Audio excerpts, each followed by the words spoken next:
Now it's time for Straight on the Point with Jesse T. from some undisclosed location somewhere in the world. Now, ladies and gentlemen, here's Jesse T. Well. I just keep saying, well. We're on the air and everywhere. The Brown Beauty is back on duty with you from the community to the world. It's the Jesse T Show on a Monday afternoon here in Southern California.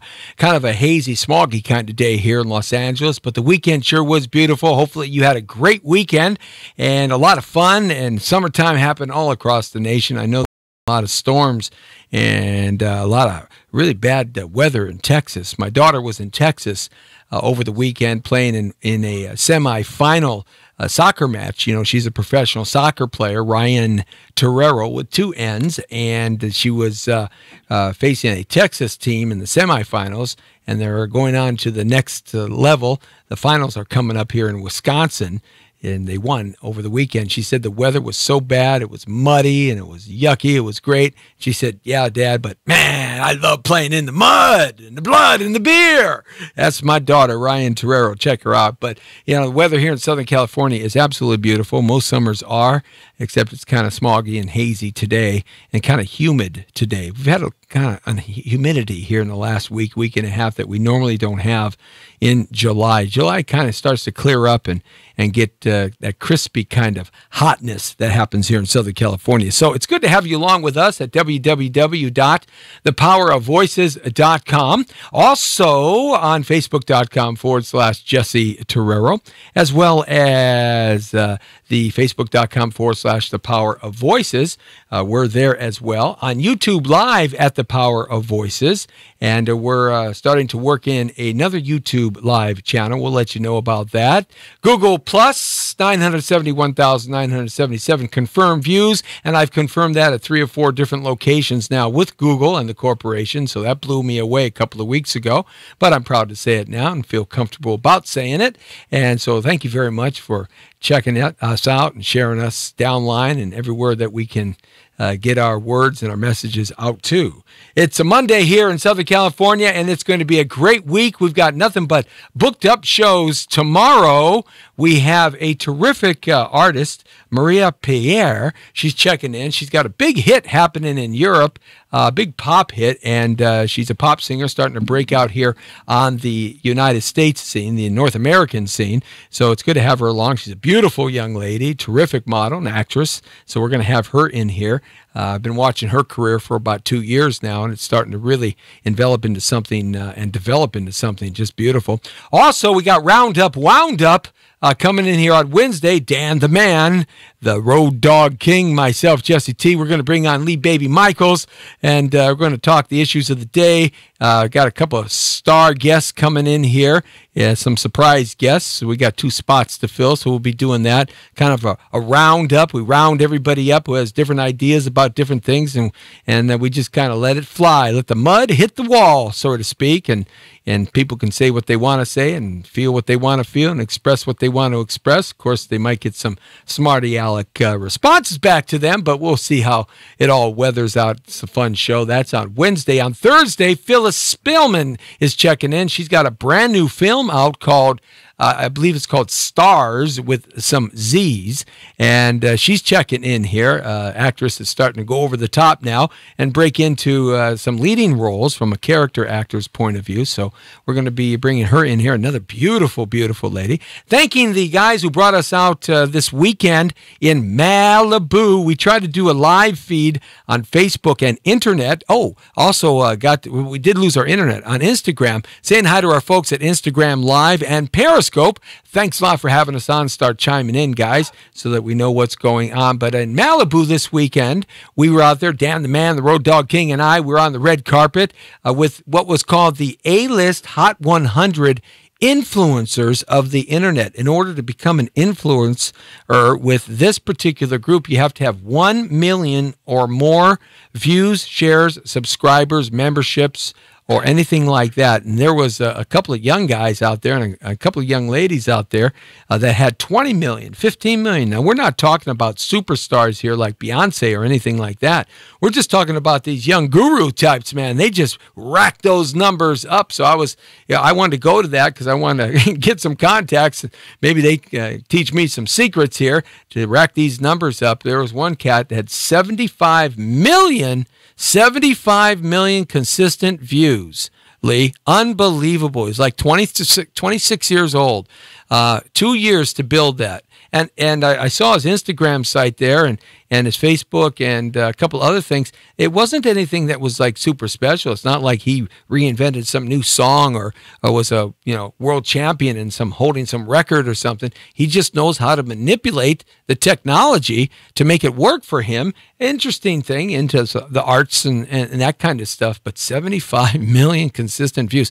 That boy's making, I think when you come with YouTube and you have 1 million views, I believe they pay you $2,500 for every 1 million views on YouTube Live and YouTube Red TV and YouTube TV and YouTube. $2,500. So you figure out 75 million views times $2,500 a month just from YouTube alone he's making just because you have so many viewers. It's a lot of money that this kid is making. So that was an interesting red carpet that we did, and I posted up some stars that were there.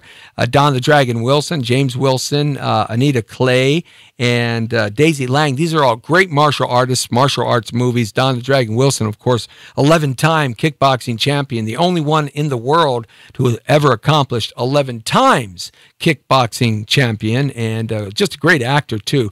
He's got a couple of new movies coming out and some other very special people. The people that sponsor TLC Unleashed, SWAT Fuel, was out there. Got a chance to talk to the creator. He and his wife are doctors of SWAT Fuel. So we're going to bring them in and talk about that and endurance and stuff like that. They wanted to do the show. So it was a good time out there, and it was all for two causes. One, orphans, and the fight human trafficking. And that's a sweetheart of mine, the Coalition Against Human Trafficking here in Los Angeles that I started along with my partner at the time, and I'm now the director of CAUT, the Coalition Against Human Trafficking. On Facebook, you can check it out. We do updates and stuff like that. And so that was something that we really wanted to do on Saturday to kind of cover and give some love to that. So just a great weekend for us here. Today, later on this hour, in about 20 minutes or so, we're going to get one of the people that are running for the president of SAG-AFTRA. Now, this is really important for people who are in the business because the SAG contracts, like the AFTRA contracts years ago, are getting worse and worse and worse and worse and worse for stunt people, for extras, for actors, for radio people, journalists, etc. The contracts are just slipping off into the darkness. It's because the corporations are starting to basically say, why do we need your union players? We'll just go to Louisiana, or we'll go to Canada, or we'll go to Bolivia, or we'll go to Mexico. And so there's a lot of stuff happening, a lot of corruption too. And Pete's going to talk about the last SAG meeting. They basically had a brawl over the weekend at the last SAG-AFTRA meeting where there was supposed to be kind of a town hall open forum discussion, and it turned into almost a free-for-all.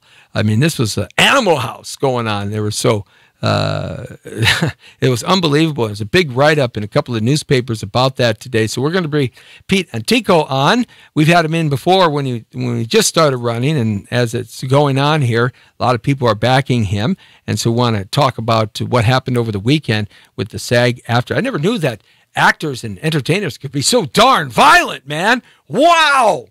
I thought they were all about love. Well, they were loving each other at the ends of their fists. So we're going to get the lowdown of what happened there. But there's something that between now and about 5:30 when we're going to Skype in Pete Antico. He was going to be here live in studio, but some things came up for him, so it's just easier to Skype it in. That's where we love the technology. Here at thepowerofvoices.com and the Jesse T Show. So, but something that I'm laughing already. Something that just passes my eyes, and I look at it, and then I have to take a double take and turn around and come back. I was kind of cruising around looking at pictures. Oh, stop thinking that. I wasn't looking at those pictures. No, no, no. Mama T, no. I know better than that. No. But I was looking at these pictures about North Korea and South Korea and what's going on over there now. And I look at the only way that I can explain this picture is to set it up, and we're going to toss it up here on the video feed here as we broadcast out on the Power of Voices and Facebook and Instagram, Periscope, live stream, Snapchat, Google Plus, Twitter, LinkedIn, YouTube. As we broadcast out live on our digital broadcasting TV network of AVTV Live, we're going to bring this picture up. It's already up. It's unbelievable. No, not yet. I'm going to set it. I want to set it up. So, look, have you pondered this question? And it's been a question that's been across my mind ever since we started goofing around with these North Koreans. Now, this just didn't happen during the Trump presidency nor the Obama presidency. This has been an ongoing cancer for about 40 to 45 years now. Ever since the end of the Korean War, it never really did end. It was just an armistice, a ceasefire that was signed at the 38th parallel. That's the 38th parallel where Korea and North Korea and South Korea signed it there. Everybody knows about that from their history lessons. So the war actually between South Korea and North Korea is still in effect. It's just a ceasefire that has stayed in effect for a long time. We've got about 30,000 U.S. troops stationed. We used to have tactical nukes in South Korea, but this last president told us that he didn't want them there anymore, so we took them out at the start of his presidency, and they have not been returned. But nevertheless, so we've got this ongoing tension. On my whole lifetime, my father served in Korea on the USS Lexington, flying off the aircraft carrier there in the South China Sea during the Korean War. So, but ever since we started this thing and the ceasefire started, the grandfather of the knucklehead who's in power now, his grandfather was the one that came into power right after Korea. Then he passed away, turned it over to his son, and his son passed away and turned it over to now who the guy is that's running the country. So they've had 40, 45 years, 50 years now or so of this ongoing problem. And every single president since the end of the Korean War has sort of looked the other way and sort of placated to that situation there. Every president, JFK, every president, okay? Lyndon B. Johnson, every president, every one, Nixon, Ford, Carter, Reagan, Bush, Clinton, Bush, Obama, and now it falls into Trump's front yard. Okay? So ponder this question for a second. Why? We got a backwards nation in North Korea, who is really a third world times an infinite number of 10 backwards. They're threatening the world? South Korea, China, Russia, Japan, America? Wait a minute. Just think about this. That makes sense that this little pipsqueak of a nation is threatening for the last 50 years the earth. Now, with this so-called nuclear ability, this ICBM ability.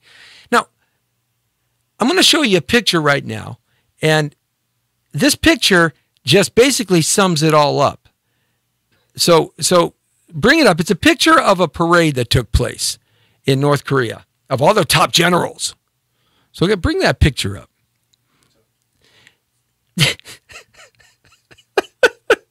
Now look at this picture. Now, let me paint it for you, ladies and gentlemen. Okay, you got these, the admirals, the generals of North Korea wear brown uniforms with these high bill hats. They almost look like Russian hats, okay? And they have these brown uniforms and red stripes that go down their pant legs. And then the generals have medals. Now think about the most decorated men and women in our military, when you see the big brass on their right side, and some are 2 fingers, 3 fingers, 4 fingers deep, it's just this chunk of medals and awards and ceremonial things, and you just, in the slashes on their arms, each mark represents 5 years, and if they're gold slashes, that means they were absolutely flawless in their career, never did anything wrong. I mean, for all of our military people, great honor to wear those dress uniforms and bring out all that glitz, right? Oh, we don't have anything on top of what they do in North Korea. These guys got so many medals. Now, those of you who can see this can see it. These guys got so many medals.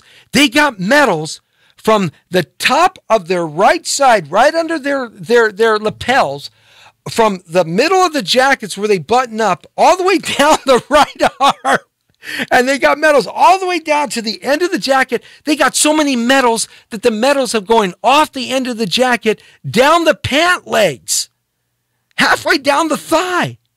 And they got them on the other side. And they're round medals. They aren't these little pieces of cloth and ribbons that we have, right? They're these big, chunky, bigger than $1 piece medals. They almost look like, remember those sand stars you would pick up at the beach? Those round sand shells, right? They got plastered all over there. Boom, boom, boom. This picture, and the caption of the picture reads, I mean, they're standing up there proud of their medals, right? Well, if I can remember, Korea hasn't been at war with anybody since the end of the Korean War, which is still a war, but there hasn't been they haven't fought in Iraq. They didn't fight in Afghanistan. They didn't fight in Grenada. They didn't fight in Vietnam.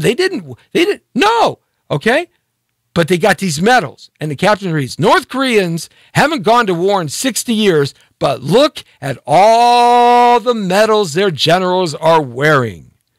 We could defeat them with a magnet. If you put a giant magnet on some B-1 bombers or some of those big giant Chinook helicopters, right? Those big ones that carry the big steel beams up to the skyscrapers, and they bring in those big air conditioning units, and they drop them down. Those things are like 10 tons, right? They can pick up tanks, right? A C-5 aircraft, pick up tanks and drop them off a parachute. If you brought those and put a giant magnet on, you could suck up all the from this parade, and they'd be attached. That'd be the funniest thing in the world. See a bunch of little Korean legs, dangling with these medals stuck on this giant magnet. Now, can you just imagine for 1 second? The one general says to the other general, "Hey, how many medals you got there?" And the other general says, "Well, let's see here. I got you 142 medals. Yeah, I got 141. Where did you get that red medal with the gold leaves down there stuck to the top of your knee, huh?" I was washing the president's car window on Tuesday at 3 p.m. What do you mean you were washing the president's car windows on Tuesday and 3 after? I washed it on Monday at 2 p.m. Yeah, but you didn't get a medal because you left some bugs on the window, and I had to do that window over, so I got a medal for it. I was a bug killing general. Oh yeah, but that's not right, Can you imagine the conversation that these guys have over whatever their favorite liquor beverage is? I mean, it's got to be the most hilarious conversation when the guy down the way only has 93 medals. Or the guy farther down the way only has 62 medals. Or the guy down farther has 27 medals. I mean, they got so many medals. So it dawned on me.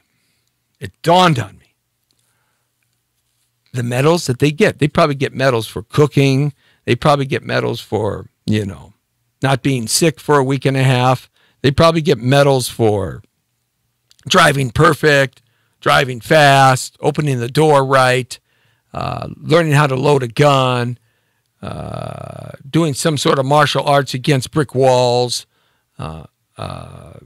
reading 2 chapters of Hansel and Gretel in Russian.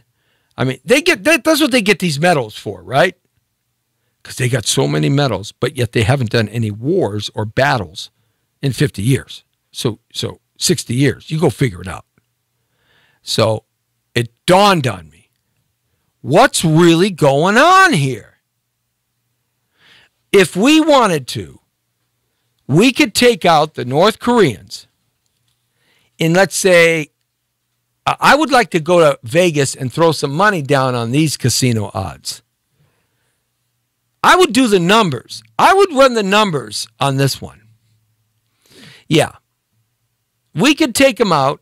I think within 2 hours, we would destroy every ability they have to communicate, to travel, to shoot any kind of munitions at Korea, to take out all of their missiles, all of their trucks, all of their platforms.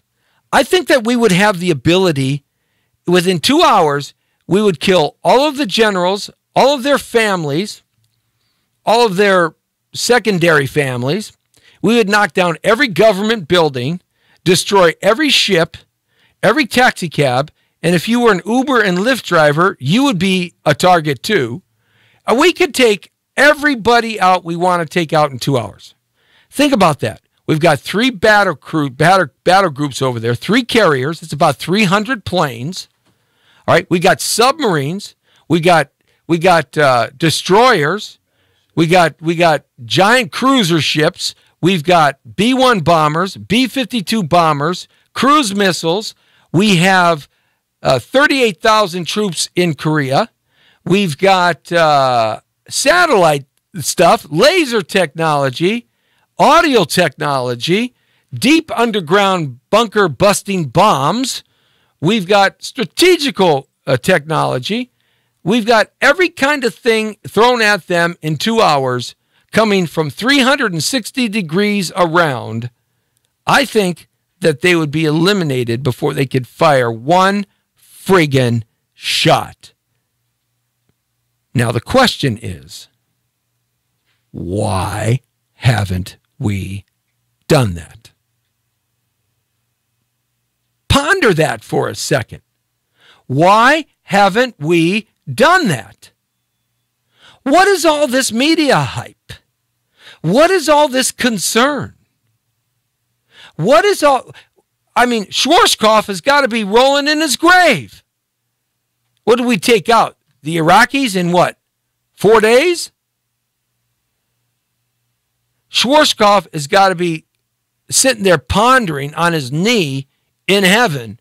What are these people doing? I mean, Patton has got to be doing flip-flops. Patton was the greatest warrior general of World War II. Without Patton, we would have never beat Germany. He was a guy that traversed Europe with his battle tank group in a very short period of time, got to the Battle of the Bulge where the Germans were pushing the Bulge, pushing through our lines, and he attacked and won. We could take him out in 2 hours. But why? Why? Now, do you really think that they have thousands of cannons and guns pointed at Korea on the North Korean border, just 38 miles from Seoul, Korea? Do you really think that they have really ICBM missiles that can hit Alaska, Hawaii, Japan, or hit one of our ships? Do you really think that they have nuclear technology to pop off some in Seoul, Korea, to take out an American ship? Really? Do you really think that?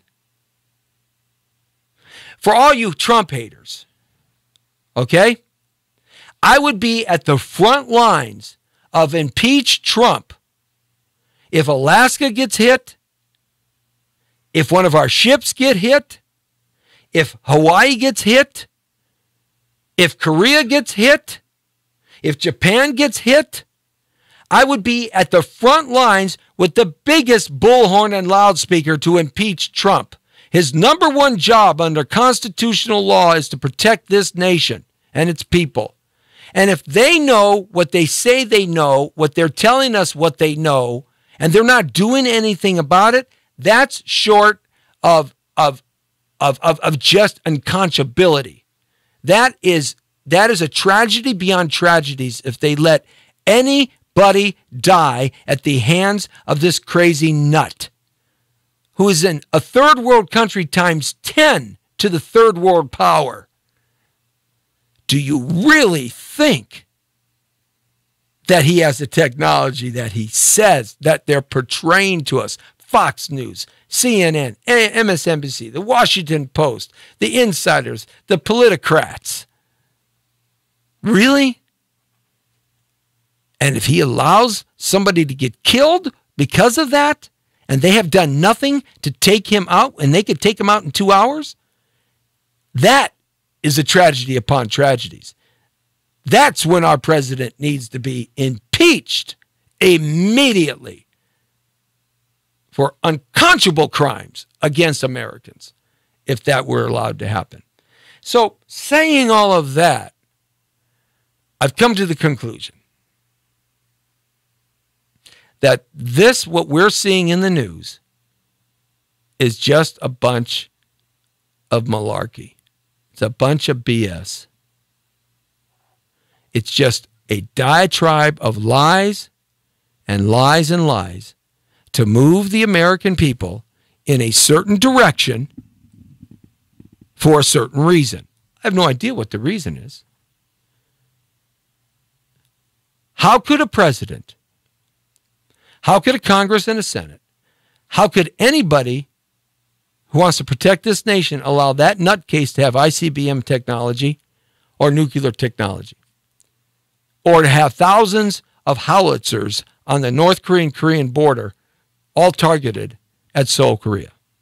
How could that be with 30,000 troops, American troops there, right in the line of fire? I think it's a bunch of BS. I think they're selling us a pipe dream. I think they're selling us like Ralph Williams used to sell cars on a used car lot. Like Cal Worthington here in Los Angeles used to sell cars. Go see Cal, go see Cal, go see Cal.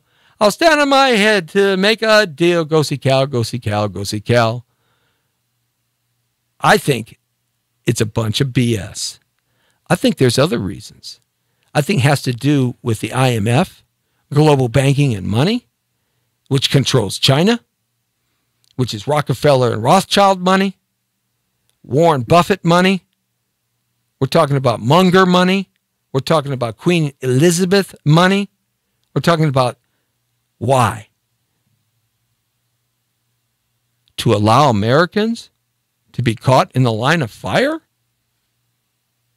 Are you kidding me? He doesn't have ICBM missiles. Oh, he's got missiles he can shoot off. Sure. But I think it's just a bunch of BS. Because if it isn't, and we're not doing anything about it, that's a crime beyond crimes. Because we are then allowing America in jeopardy of death to our citizens and our Navy men and our Marines and our Army and our Coast Guard and our Air Force. We are putting them in harm's way. I just think it's a big story. That's my feelings on it, especially after I saw this picture that we shot up earlier of the generals, the North Korean generals, with medals beyond medals for no reason, but just to have medals. That is the most hilarious thing. I would love to see a skit done by Dave Chappelle playing a white Korean. That would be the most hilarious thing in the world. With Saturday Night Live gang as all the rest of the generals. Would that be just the funniest thing in the world to see? Get some great comedic writers there? That would be hilarious. That picture says everything that I believe. This is a false flag incident being created and thrust upon the American public and the world by a media, both sides of the fence, who are bought and paid for and told what to do. Period. I don't care if you're Hannity. I don't care if you're Maddow. I don't care who you are. This is a bunch of BS. It's an illusion and a distraction for another reason. That's the world, according to Torero. Now you're straight on the point about the North Korean engagement. And the sad part about it is they're going to lead us down the path by our nose, and American men and women are going to die because of it. If that happens, Trump, Congress, the Senate, they all need to be impeached. Hey, I can't help but being me, Jesse T. I call it the way I see it. So Pete Antico is going to be coming in here via Skype. Has he checked in yet? You might want to reach out to him, Pete Antico, one word, P-E-T-E, Antico, A-I-N-T, Antico, A-N-A-N-T-I-C-O. Check him out and see if he's on Skype yet. I told him to call about this time. Antico, A-N-T-I-C-O, Antico. Antico. Pete, P-E-T-E. Oh, yeah. Bring him up. Call him. See if he's there. If he's not, I'll continue on. Because, I think so, yeah. He got, does he have his face on there? You know what he looks like, right? Yeah. Oh, okay. Well, he's incognito. I'm glad you said that. I just repeated it. So don't kill the messenger. Please. If he's the one in Beverly Hills, and I'm standing by. Well, maybe I think he's in some other part of the Los Angeles area. Let me know what you feel about that in terms of the North Korean thing we just talked about there, because it'd be interesting to what your thoughts would be on that. Hey, check it out at facebook.com/Jesse Torero. Also, Instagram Live. Sim.Grimes just joined us. Thanks a lot, Sim. Appreciate that. Got lots of people chiming in. Thousands and thousands of people watching the show every day of the week, Monday through Friday from 5 to 6 on the Jesse T Show. Good to have you along with us as we talk the talk and walk the walk. Roundup, wound up on Wednesday coming at you. We got the panel back in here. Dan the Man, the Road Dog King. I'm going to bring on Lee Baby Michaels and myself, Jesse T, plus two other guests going to be checking in here, having a good time talking about the issues of the day, of that day, and what's taking place. It's a roundup, wound up. We get rounded up, and then we get wound up. So it's kind of cool for that to happen. It's a lot of fun. And we had a great show last week with David Shark Freilich, TLC Unleashed, and Dan the Man, and myself and Lee. So it turned out real good. Had a lot of good feedback, so we're going to continue with that. And then tomorrow we have Marie Perret coming in, and she's going to be checking into the show. She's a new pop singer with a hit record happening in Europe and coming over to America now. So we're looking forward to talking about her and what's going on in her life. I've been following her for a couple of years, so that's going to be a lot of fun.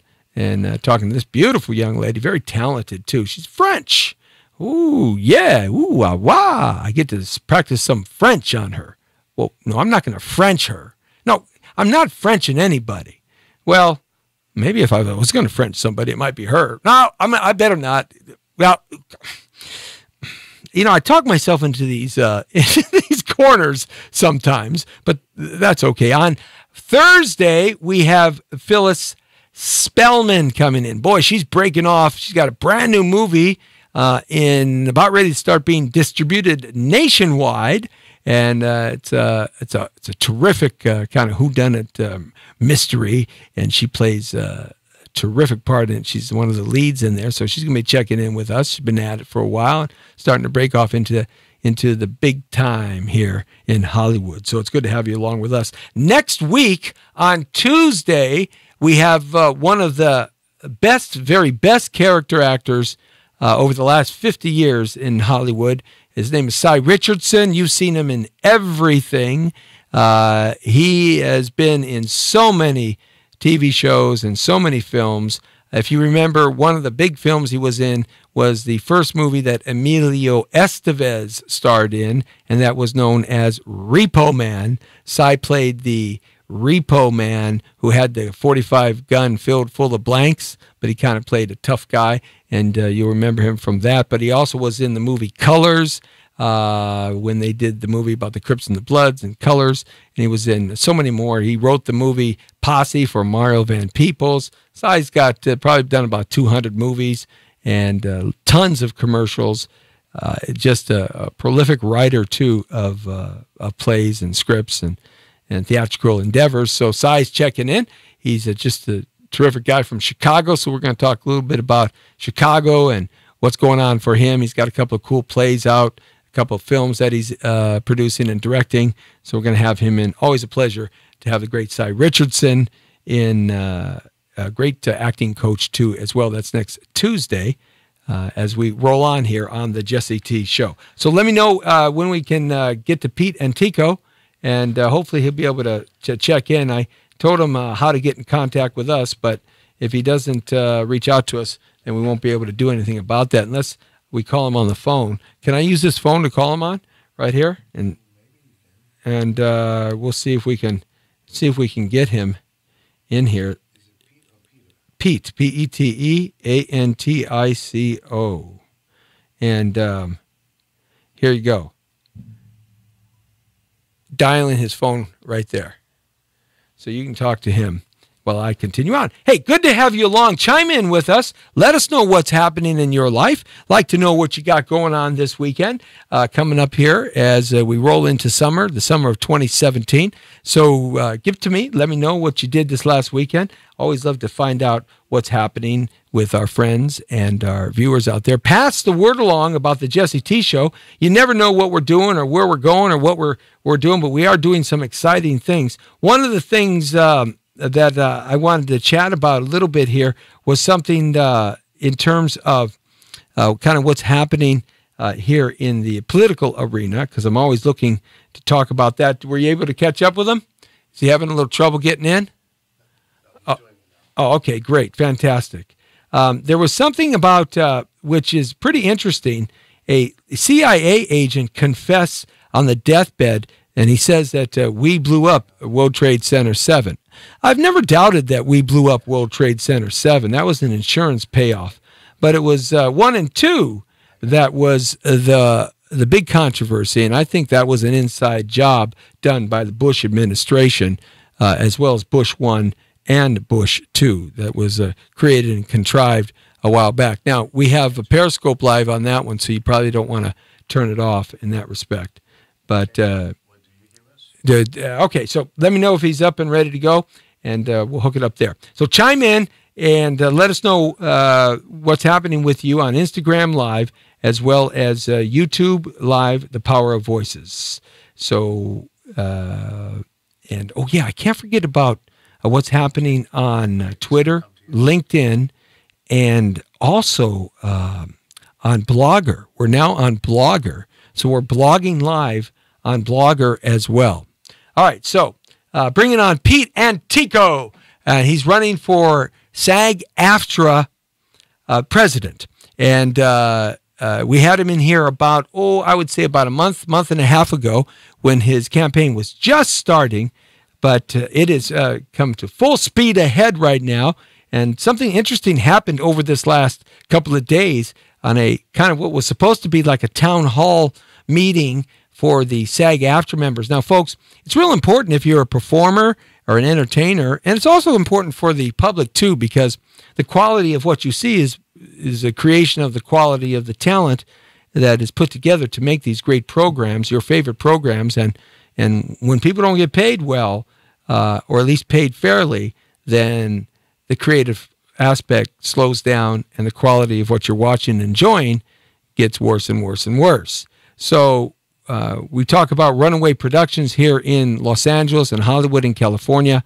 And this is one of the things that that SAG-AFTRA has to get their hands on, and working with the state assembly to make that happen. But an interesting thing happened over this weekend with this. It was kind of a town hall meeting to talk about the issues of what's going on here with SAG and AFTRA, and in terms of the new contracts coming up, and also the existing contracts, as well as the presidential campaigns that are taking place. So whenever he's ready, we'll be ready, and you just let me know. One of the things that is interesting about SAG-AFTRA, a few years ago, SAG and AFTRA used to be separate entities.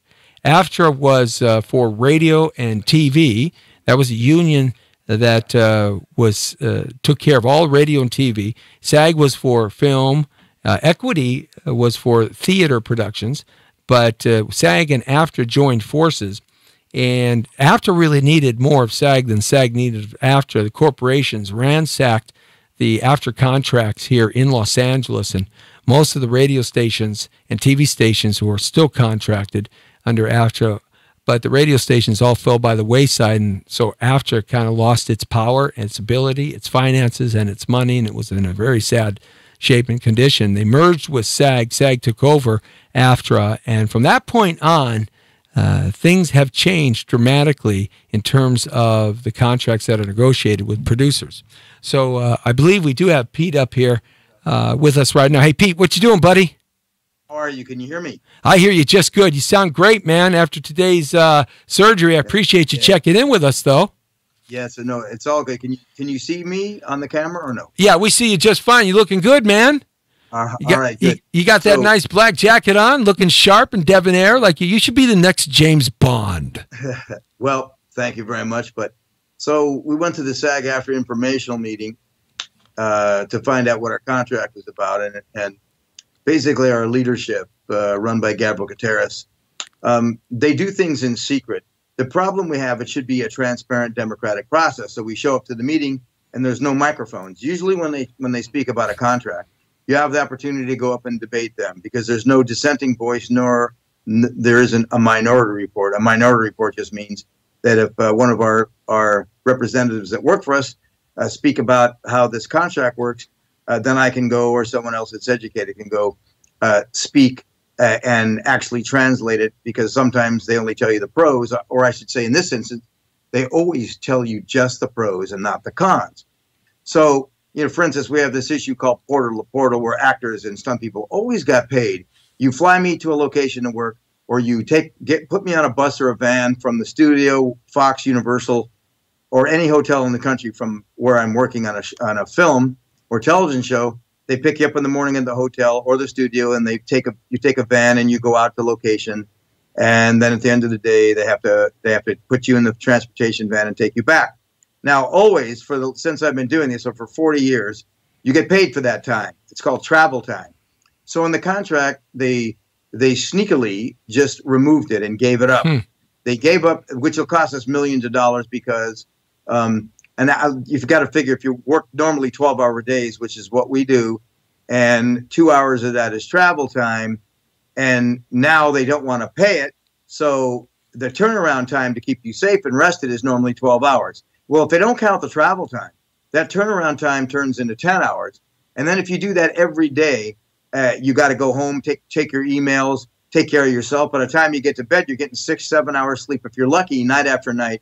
If you're doing stunt work, it's extremely unsafe, and it's an OSHA issue because you're going to get more people killed. Camera people have gotten killed. All kinds of crew people from staying up too long of hours. You fall asleep at the wheel. There has been accidents and deaths because of that. When you're a stunt player and you're responsible for the stunts on the set, especially the stunt coordinator, you don't have the proper rest. You're putting yourself, your crew, your stunt people, your cast in danger because you have to be alert.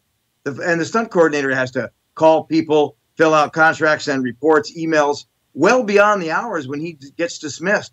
And the fact that they're not considering human life is a disgrace, and they should be filed against federally against OSHA, which I plan to do. The other issues are, it's so not democratic. They didn't allow microphones. The president, Gabriel Gutierrez, only allowed people to fill out questionnaires so she could select the questions and then answer them, and we don't have a chance to rebut them if she's giving us the wrong answer. I was holding up signs that said false, and then they threatened to kick me out and other people and anybody that spoke out if they disagreed or they were speaking out. This is a member-run union. It's a dictatorship run by, in my opinion, a very, very negligent, uneducated, ignorant actions of Gabriel Gutierrez, who's the current interim president, who never got elected by the members. Mr. Howard, who used to be the president, who did get elected by the members, passed away. Rest in peace, Mr. Howard. And then 42 members of the national board under this new constitution voted her in. Nobody wanted her. The fact, if it was the membership at large, should be allowed to vote on that. The second in command, or that got the most votes when they ran for president, was Patricia Richardson. So she should have been made president. But the way our Constitution is, as we merged with after, is not democratic. It's more like a dictatorship, and it's not pro-member. So our union that used to be run, for the membership is now being run for the benefit of staff. So again, the normal way that these meetings are run, I take it, it was not run that way in a form that an exchange of ideas or discussion could take place. It was set up, it sounds like, as you went in there to be run a certain way. And if so, why? Well, because they want to hide the truth. Who wouldn't want? We wanted it to be live streamed. What do you have to hide? The producers gave us the contract, the memorandum of agreement, and all we have to do is look at it and decide whether we think it's good for us or not. There's nothing secretive about that. The producers already gave it. They know what it is. So they don't want us to live stream it, because if they saw the dissension in the room, no one would want to vote it up, because we explain. And they don't want to give you a chance at the microphone because they want to keep it silent so they can push their agenda. I mean, if you put lipstick on a pig, it's still a pig. And that's what this contract is. And in regards to this, it's unethical. So at the end, with 10 minutes to go, they put people up the microphone and you had to wait in line. When I got there, they normally give you 2 minutes, which is certainly not enough to make your case. And I certainly can only rebut a limited amount of contract language. But I started to speak in a minute. I was rebutting the porter language, and I started to make the economic case. Well, you can't speak anymore. I said, what do you mean I can't speak anymore? And there's people in the room moving to extend. The person behind me was going to give me her time.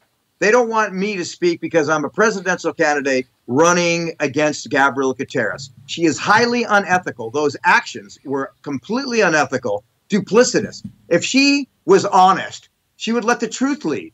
Because why should anybody be afraid of the truth? If you have lawyers on one side making a case, I can make an equal case on the other side. Or I certainly can bring other attorneys in to make the case on the other side. The problem is that our porter laws and contract provisions are not written correctly in our collective bargaining agreement since 1934, when the law stated that people that traveled to the producer's base, which was Hollywood at that time, would only get a $75 travel day to fly into California. Well, in 1934, $75 was a huge amount of money, a lot of purchasing power.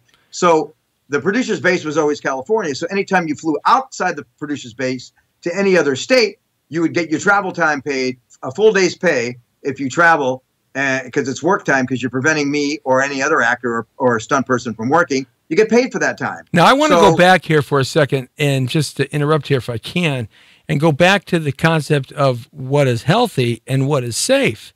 Because if what you're reporting in the contract, and I've had the opportunity to look at it myself, is that the fact that the turnaround time or the recovery time of a person working, especially in some of the more dangerous parts of a production, as you talk about eloquently about the stunt workers. The biggest element, you're correct, Jesse. It is highly unsafe.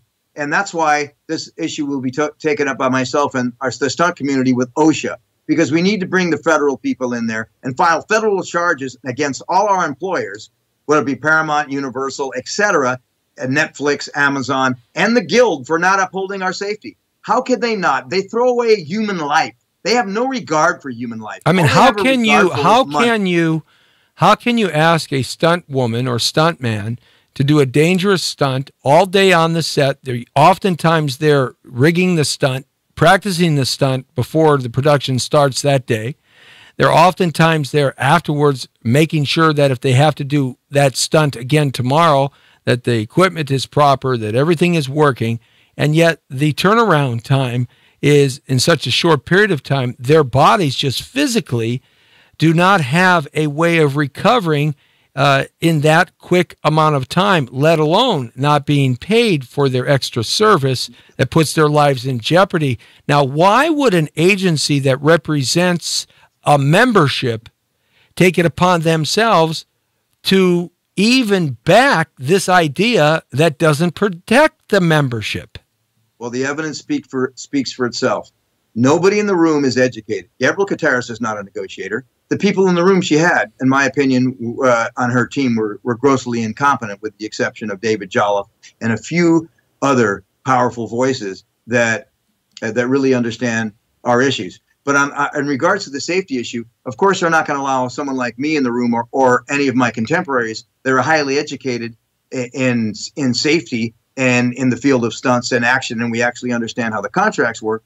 She wouldn't allow us in the room. She allowed other people in the room, and I can't speak to that. But the bottom line, the best minds in our community were not allowed in the room, and it's particularly petty politics, because she dislikes me because I speak out against her actions. I have no problem with Gabrielle Gutierrez as a human being or anybody else that is on our staff. I have a problem with their actions. I respect their divine spirituality, but their actions, I do not. In my opinion, they're vile, secretive, they're not transparent, and they reek of cover-ups and, in my opinion, corruption.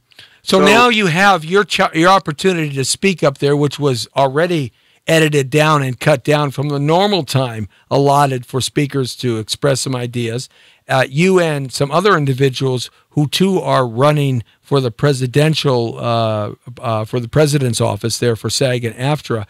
Now you have a very short period of time to discuss these items. But not only that, they got aggressive with you at the end and with others that created what could have been a lot of mayhem. Is that what took place?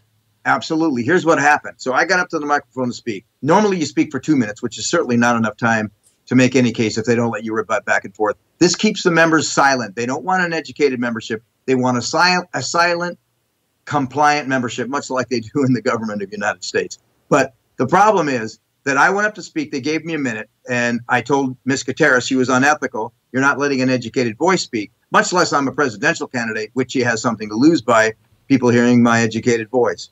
After she didn't allow me to speak, and I told them they're unethical, Isai Morales, who's running for president against me, who I believe is ethical, turned around, you should speak your piece, Pete. And I turned around and said, I agree with you. And I turned around and I yelled to the crowd. I made the economic case that portal to portal, the millions of dollars of losses would have a trickle-down effect, and it would underfund our pension plan that's barely funded now. And it would, our contribution levels to the SAG-AFTRA, because our dues would be less because we wouldn't be earning enough money, would go down and damage the financial infrastructure of SAG-AFTRA, which will affect all of the employees, because pretty soon, if that happens, within a few years, I believe they'll have to downsize. Within 3 to 5 years, our pension could be reorganized because of this horrible contract issue. Then I stepped down. At the end of the meeting, Isai was waiting in line. So once he stepped up to the microphone, Gabrielle Gutierrez adjourned the meeting. And obviously that angered Isai, which he has every right to be angered. So he grabbed the microphone, turned around, and tried to speak to the crowd. And when he started speaking to them, he spoke about 15 seconds maybe. And a security guy hired by SAG-AFTRA came up and grabbed Isai, then grabbed the microphone, and they had a wrestling match trying to get it out of his hand. And then I jumped in the middle and said, back off, don't touch this, man. You're assaulting him. And I'm going to tell you, you have to be ethical. This is not the place for this. Take your hands off Isai. And I said it again, take your hands off and don't touch him. He goes, I'm not touching him. Well, I said, you certainly look at it. Now get your hands off him.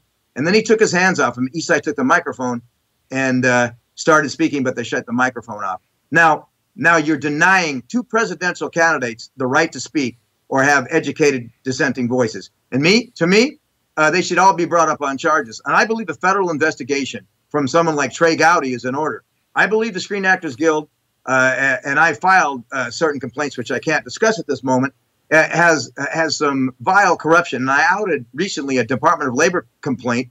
I filed a FOIA request, which is a Freedom of Information Act request, and I got back some civil information that stated that in 2012 that the Screen Actors Guild employees overcharged movie stars $1.5 million in their dues because they felt that if they didn't show that they were earning money, that they would get fired, because AFTRA at the time had taken too many of SAG's television contracts, I believe illegally, and no one filed a jurisdictional complaint with the NLRB because I believe, in my opinion, that's corrupt.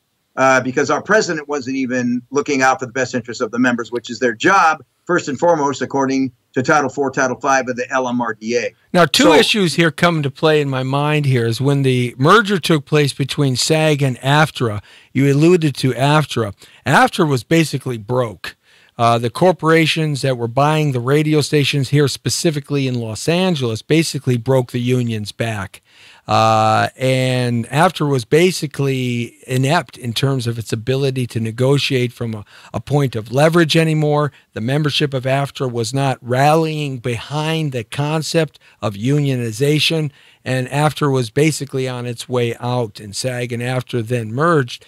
Do you see that a lot of the problems started at that time thereafter, after that merger took place? I look at the economic fact. This is, I wasn't a proponent of merger because they didn't do the proper financial analytics to sell it correctly, or to prove to me and the other members that it was actually a good thing to do and it would protect the financial infrastructure, which was vastly superior at SAG. So what they did is they provided a feasibility report, which is not an impact or actuary study, which they would be obligated to do on the pension plans to see in specificity what the differences are between one particular plan or another, and what the financial value adds, if any, would be, or if one pension plan would diminionize benefits of the other. So ERISA law would have to step in and check that out. The AFTRA trustees, the AFTRA lawyers said that it was good to merge, but the AFTRA trustees stepped in to protect themselves and said, we disavow any knowledge of what the AFTRA's lawyers stated. We disagree with them in their entirety. And they distanced themselves and basically stated that merging pension plans is a highly complex process, and they can't even be thought of being merged until there was in-depth financial actuary studies performed. But yet they merged anyway. But they merged anyway.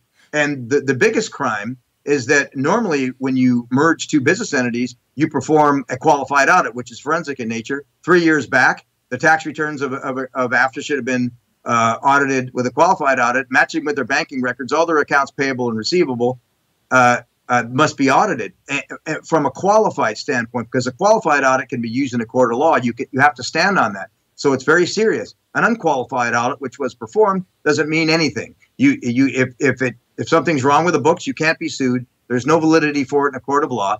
And yet the members, they're not business people, so they're just ignorant to these facts. Even though we brought it out, they didn't listen, because most people, it's sad, they just react and say we want to merge because they threaten their health plans being destroyed. They used a fear-based tactic, in my humble opinion, to do so. And after they merged, it came out that AFTRA was virtually bankrupt and had 11,000 members on their books that never existed. And this would pump up their balance sheet. It's actually corrupt. In my opinion, economically, and the facts point to it was a bailout, not a merge. And the bottom line is we should have taken AFTRA over, because broadcasters and news presenters don't work our contract. So if we have a strike issue, they're not going to vote on our contract because they keep working.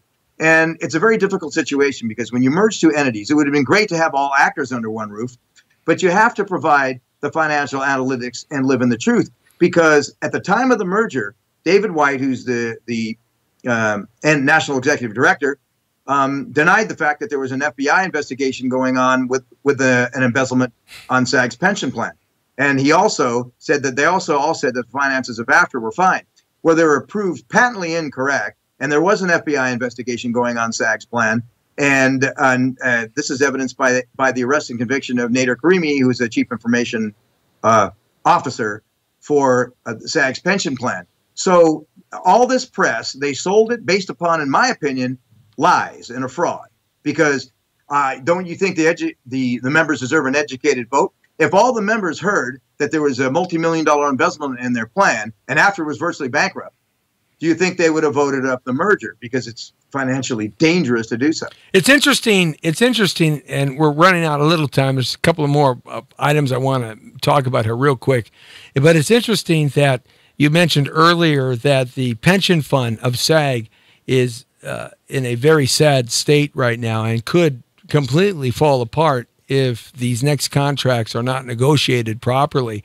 It seems to me that at one time, I do remember, because I've been a SAG member a long time, that the pension plan for SAG was one of the very best union pension plans in America. So to go from where it was to where it is today, because of the secrecy that the bureaucrats want to keep from the members, that's a sad state of affairs. What can we do to change that, Pete? What will you do to change that? What I do is I would forensically audit the plan, because it's completely disingenuous that after 4 embezzlements, and I mean one embezzlement in the pension plan, and then obviously it was a tax evasion issue because he took $700,000 worth of kickbacks and didn't pay his taxes. But then there was a gentleman in there that was Bruce Dow's, I think, brother-in-law, who took a salary for writing the SAG pension newsletter for about $50,000, $60,000 a year that he never wrote, and then there's an additional $756,000 of misappropriation, overspending by the trustees over the last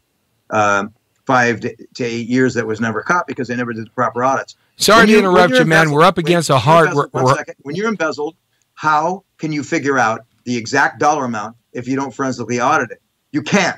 And so, in my opinion, Craig Simmons stated in his FBI report that he stated in his FBI report that they merged the health plans to hide all the malfeasance that took place, and it was easy to hide when you merge a couple, a $3 billion fund and a $2 billion fund. All right, real quick, Pete, I got to end it right here, and we're going to have to pick this up. How do they get in touch with you? How do people join your campaign? Real quick. www.peteantico.com. I have a fact page, which you should go to all my videos, and all the major Academy Award winning and nominated stars that are supporting me are on there. Plus, the biggest stunt coordinators in the world are also supporting me on that page. I'm also at Facebook under Pete Antico, Twitter at Pete Antico, Instagram at Pete Antico. And I appreciate the opportunity to speak here. Hey, I wish we had more time on the clock for you, man. Next time, let's keep in touch. Keep the fight, my friend.